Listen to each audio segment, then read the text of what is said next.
balik lagi nih di obrolan santai kita bareng aku, Cika, dan partner aku, Siva. Kali ini kita bakal bahas suatu topik yang sering banget kita dengar di kehidupan sehari-hari, cuman jarang kita bahas secara mendalam nih, yaitu Pancasila. Ya, bener banget. Jadi hari ini kita bakal ngomongin soal menjiwai Pancasila dalam kehidupan sehari-hari. Tapi santai aja guys, karena kita nggak akan kayak ujian PPKN kok. Malah aku yakin kalau hari ini obrolannya bakal seru banget. Yoi, karena apa? Karena kita tuh ditemenin sama dua narasumber kece yang bakal bantu kita kupas tuntas tentang Pancasila nih. Langsung aja, kita ada narasumber pertama yaitu Alia. Halo. Dan kita ada narasumber kedua kita yaitu Revina. Halo. Wah, keren banget nih tamu kita hari ini. Langsung aja yuk kita masuk ke obrolannya. Nah, pertama nih Alia, apa sih maksud dari menjiwai Pancasila dalam kehidupan sehari-hari? Soalnya kadang-kadang kayak berat banget. Enggak sih, enggak berat. Kalau menurut aku sendiri, menjiwai Pancasila itu dimana kita tuh enggak cuma hafal sama sila-sila Pancasilanya aja, tapi kita bisa paham dan bisa nerapin di kehidupan sehari-hari. Contoh simpelnya tuh kayak kita bisa saling toleransi, bisa saling gotong royong, kayak gitu. Berarti nih kalau misalnya aku bantuin teman aku yang lagi gak bawa uang dan aku traktir dia gitu, itu termasuk Pancasila dong, karena aku secara gak langsung membantu teman aku yang sedang kelaparan dan dia gak bawa uang, jadi aku traktir. Jadi termasuk gotong royong gak sih? Bener banget sih, tapi asal jangan lupa dibalikin lagi ya uangnya. Nah Vin, dari kamu ada gak sih menurut kamu nih cara yang paling gampang buat sobat sila muda supaya bisa mulai menjalani pengamalan Pancasila dalam kehidupan sehari-hari gitu, yang paling gampang dan paling simpel? Sebenarnya ada sih yang paling gampang. Contohnya itu dari hal kecil aja. Kayak contohnya dari di sekolah. Kalau kita punya teman yang lagi kesusahan, kita bantuin aja. Atau enggak di rumah kita bantu-bantu orang tua. Nah, dari hal-hal kecil ini aja kita mendapatkan dampak-dampak positif. Loh, kalau nyontek kan itu salah satu gotong royong, bukan kan? Kita bareng-bareng. Aduh, itu mah bukan gotong royong sih. Oh iya. Karena nyontek tuh udah perbuatan buruk banget guys, jadi kita nggak bisa saling bantu dalam nyontek atau ulangan, itu udah salah banget dan bukan pengamalan Pancasila. Ya guys, Ya, jangan ya, jangan sorry ya. ya. Itu malah jadi apa sih namanya? Jadi kebiasaan buruk juga jadi Bener nantinya. tuh. Jadi jangan sampai ya. Nah, Alia, benar gak sih kalau sekarang anak muda tuh udah jauh dari Pancasila? Menurut kamu gimana? Menurut aku sih nggak sepenuhnya benar ya, soalnya masih banyak kok anak muda yang emang masih peduli sama Pancasila. Cuman mungkin emang penyampaiannya aja yang kurang kekinian. Jadi menurut aku emang perlu harus lebih menarik lagi gitu. Contohnya kayak gimana tuh contohnya? Contohnya kita bisa pakai medsos, karena kan generasi sekarang tuh di HP banget gitu kan. Bener sih. Jadi bisa pakai TikTok kayak gitu-gitu.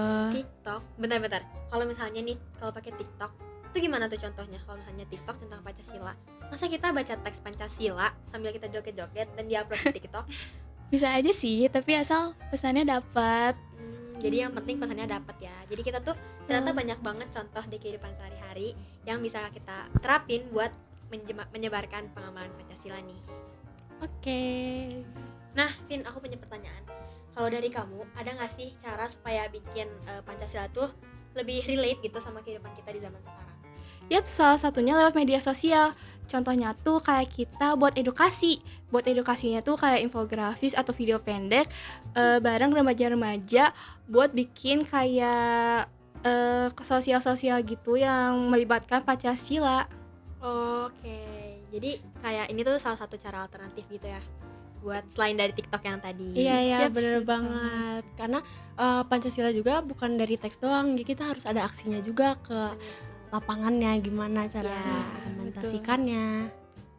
Nah, Alia, katanya kan Pancasila tuh punya peran penting ya dalam keluarga. Gimana cara keluarga tuh buat ngenalin sila-silanya tuh ke anak-anaknya? Ya bener banget, keluarga tuh punya peran penting karena keluarga tuh kan pendidikan dasar anak-anak kan. Ya, betul. Dan menurut aku bisa dimulai dari orang tuanya sendiri. Jadi kalau misalkan pengen anak-anaknya jujur, orang tuanya juga harus jujur. Kalau misalkan pengen anak-anaknya adil, orang tuanya juga harus adil juga gitu, harus jadi contoh. Bentar nih, aku mau nanya, kalau misalnya nih aku di rumah, aku udah bantu mama aku buat cuci piring gitu, itu berarti udah termasuk pemahaman Pancasila dong? Benar banget. Karena misalnya kayak mama aku ngajarin aku cuci piring dan lain-lain gitu loh, jadi kayak aku niruin mama aku, berarti itu emang berpengaruh banget ya? Benar banget, berpengaruh banget sih. Ya, dari orang tua. kalau aku sih kerjaannya ngabisin makanan di meja, itu gimana tuh? Wah, itu lebih ke sila kelima dong. Apa tuh? Keadilan sosial bagi orang yang lapar. Vin, aku punya pertanyaan nih buat kamu. Dalam kehidupan kamu nih sehari-hari, ada gak sih pengalaman kamu yang berkesan banget tentang Pancasila, yang kayak remaja-remaja ikut serta dalam menjalankan Pancasila, pengamalannya gitu-gitu, ada nggak? Pernah banget waktu pas masa pandemi kemarin. Jadi waktu pas masa pandemi kemarin tuh banyak anak bunda bikin gerakan baru yang ngebantu-bantu tenaga medis, juga bagi-bagi semangkok. Itu tuh membuktikan bahwa Pancasila tuh masih hidup.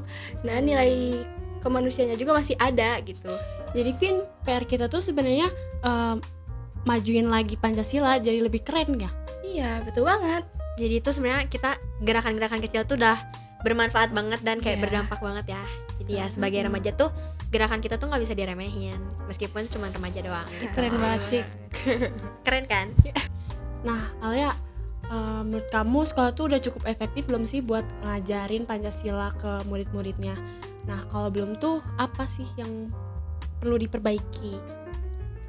Kalau menurut aku sendiri udah cukup baik, cuman emang bisa ditingkatin lagi. Kayak misalkan di mata pelajaran PPKN itu tuh kita nggak cuman belajar teorinya doang, tapi kita bisa turun langsung ke lapangan, kayak praktek-praktek kayak gitu. Sebenarnya menarik juga sih kalau misalnya kita langsung turun ke lapangan buat kayak proyek sosial gitu. Ya, jadi kita langsung ngerasain gitu ya. Ya, ngerasain gimana nilai-nilai Pancasila tuh berpengaruh itu dalam kehidupan sehari-hari. Betul. Nah, Vin, aku punya pertanyaan nih.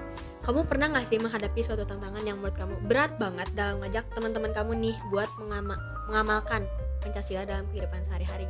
Jadi tantangannya tuh biasanya tuh kan mereka tuh kayak cuek banget ya buat ke Pancasila, karena mereka beranggapan kalau Pancasila itu kayak udah kuno. Jadi buat kita yang sadar kalau Pancasila itu penting, kita harus nyadarin ke mereka bahwa Pancasila itu relevan buat kehidupan kita dalam sehari-hari. Nah, jadi tugas kita tuh buat ngajak teman-teman kita buat lebih pahamin Pancasila gitu ya. Iya, betul banget. Cuman tugasnya emang agak berat aja sih, gimana kayak karena anggapan anak-anak muda zaman sekarang tuh udah kayak aduh Pancasila apaan sih, malas Iya, banget. Iya, udah gak kenal iya. gitu kan. Jadi kayak itu sih poin masalahnya tuh. Alia, gimana nih media sosial tuh buat bisa jadi alat penyebaran nilai-nilai Pancasila? Kita bisa gunain secara positif aja sih, misalnya kayak bikin konten-konten edukasi, kayak stop nyebarin hoax kayak gitu-gitu.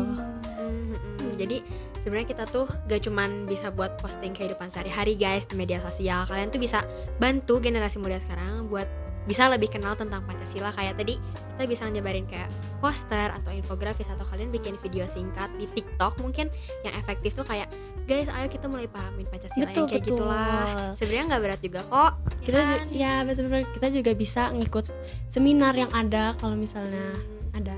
Iya betul.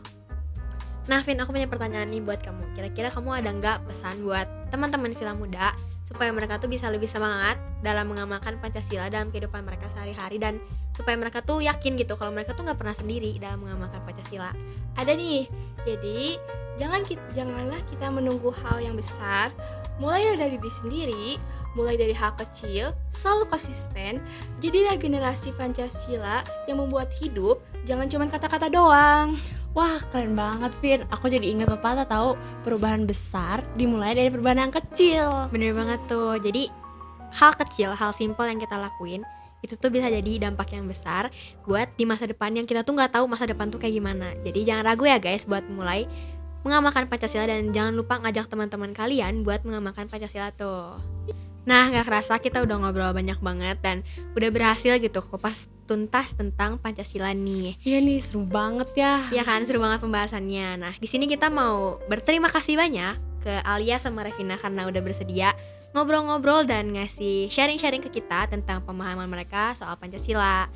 Makasih banyak guys sudah ngundang kita. Iya, sama-sama dong. Sama-sama. Kita yang berterima kasih juga. Iya, benar. Kita juga lebih berterima kasih banyak banget sama Alia sama Revina karena dari sharing-sharing kalian tuh kita berdoa supaya dari sharing kalian teman-teman yang lain, Jadi sobat-sobat, inspiratif. ya bener Amin. banget. Jadi mereka tuh termotivasi untuk menjalankan Pancasila nih. Iya. Dan buat sila-sila muda, yuk kita mulai dari hal kecil. Jadilah generasi yang menjadikan Pancasila terasa lebih nyata. Sampai ketemu di episode berikutnya. Stay positive and impactful. Dadah.